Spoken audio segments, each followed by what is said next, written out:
Hello, my name is Juliet Uzor and I am a home dressmaker and I also enjoy creating bags.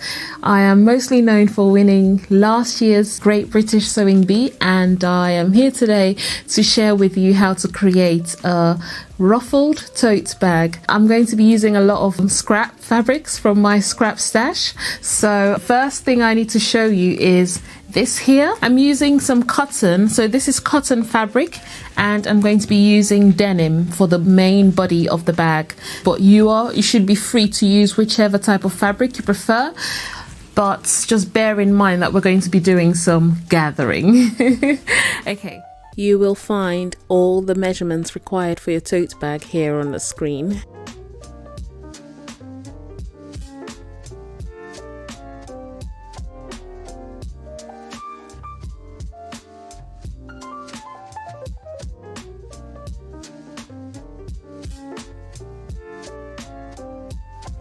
This piece of fabric here seems to be a bit too long. It's long because after doing your gathering to create ruffles, it will become a bit shorter. Then the next one is going to be a 1 inch wide and 14 inches long bias tape. You can use a strip of fabric from your stash, or you could use any bias tape you already own.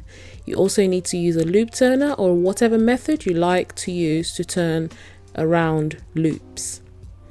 So the first thing that I am doing here is I'm folding in my fabric, the fabric for making ruffles. I'm going to fold it in 1/4 inch and then another 1/4 inch, give it a press and then take it to the sewing machine to create the hem of our ruffles.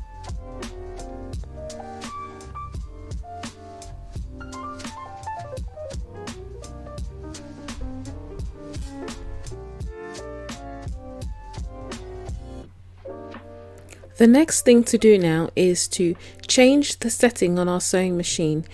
We really want to have the longest stitch on our machine, and we also want to adjust the tension of our sewing machine to the highest tension. That would enable us to create easy gathers. But feel free to use your preferred method of gathering fabric.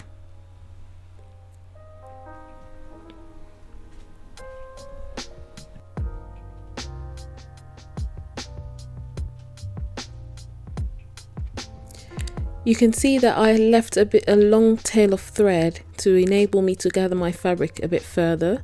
So now that I have my fabric gathered, all I need to do is pull the threads just to tighten up the gathers just a little bit and adjust them, make them look nice and neat, and attach them to the fabric. So what I'm doing here is I'm going to attach my gathered fabric to one end of the shorter fabric for the tote bag. But you can see that I flattened the very end of the gathered fabric so that I would not have too much bulk at the seam. So you need to pin the gathered fabric along the width of one of the shorter pieces of your tote bag.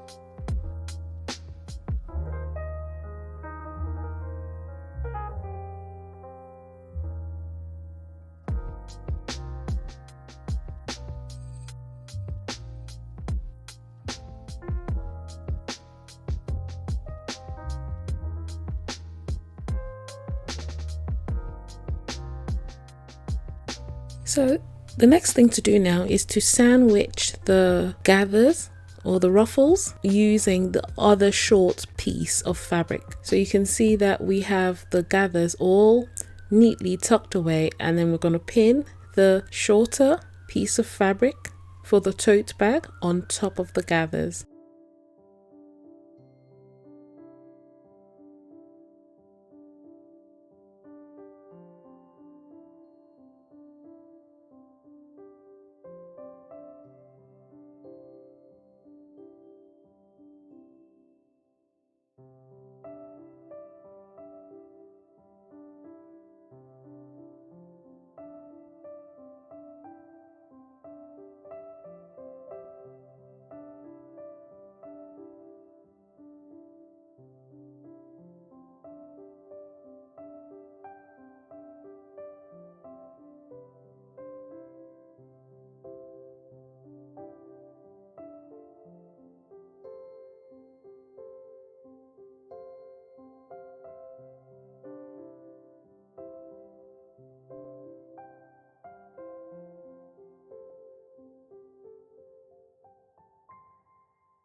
When you take it to the sewing machine, you need to use a 1/2 inch seam allowance to make sure that both tote bag pieces, the front and the back pieces, you want them to measure up to be even.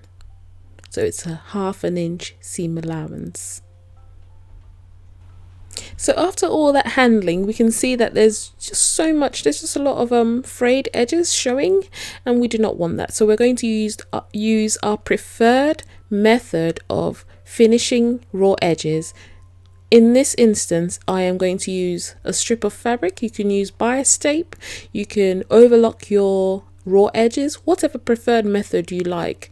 But I'm going to pin on the strip of fabric, sew along 1/4 inch. Then when I sew it, I'll turn it over and hide the raw edges using my strip of fabric.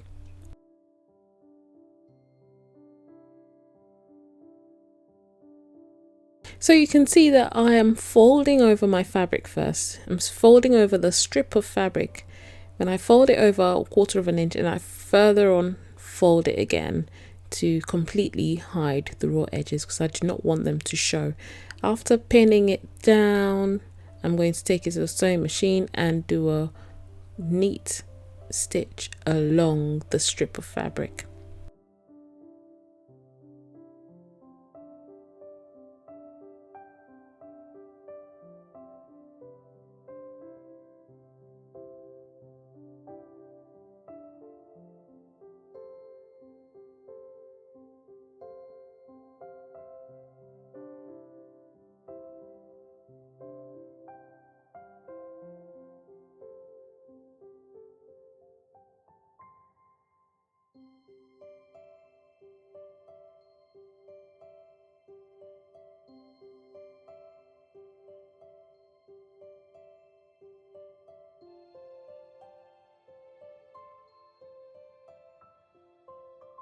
At this point, I have my ruffles nicely stitched onto the front of the bag.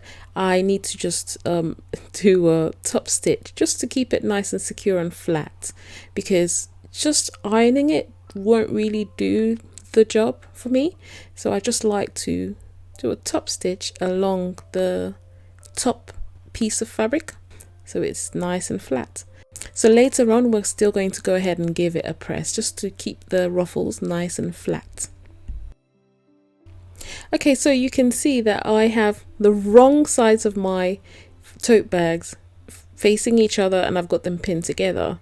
I'm doing that because I'm going to show you a technique called French seams to make sure that our raw edges are completely hidden.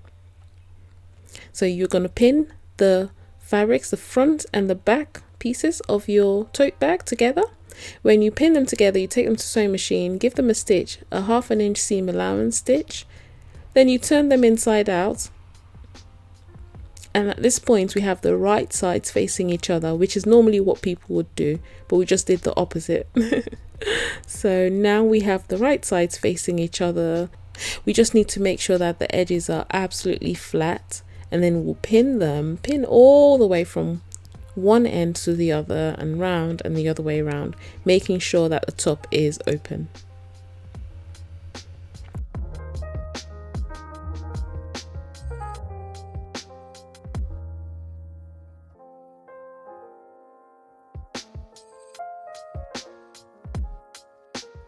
So now that it's completely pinned, we can then sew all around our tote bag.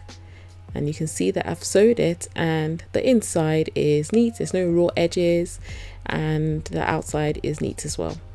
Next step is to complete the top edge of the bag, the opening of the bag. So I'm going to fold it over 1/2 inch first, and then fold it over 1 inch the second time, to make sure we do not have any raw edges showing, because we want a clean finish inside and outside our tote bags. So press, press, press, and then do the same thing, but the second time it's going to be at 1 inch seam allowance.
So the next step now is to edge stitch along the folded opening of your bag.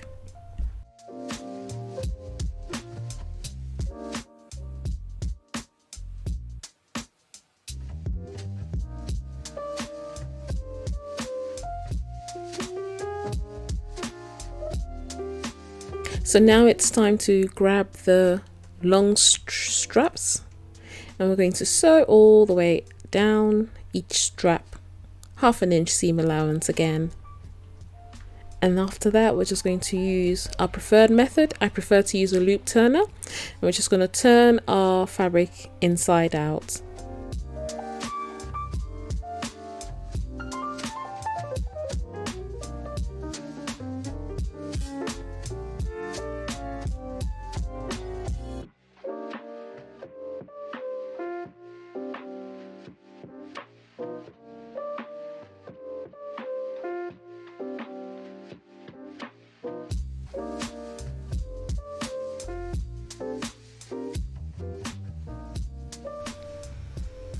Now that we have our straps turned around, we need to neatly fold in both open ends of the straps at 1/2 inch. Fold them in and give them a very good press to make sure they're nice and flat before taking them over to the tote bag. Pin them in place and stitch around them.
Again, I'm doing some edge stitching around the straps as close as possible to the edge. This part you need to go as slow as possible, just to make sure the straps of the bag is nice and secure.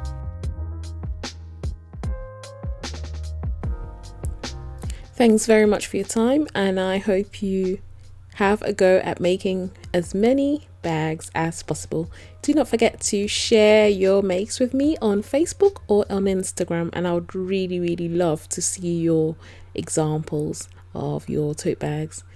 Have fun, all the best, bye.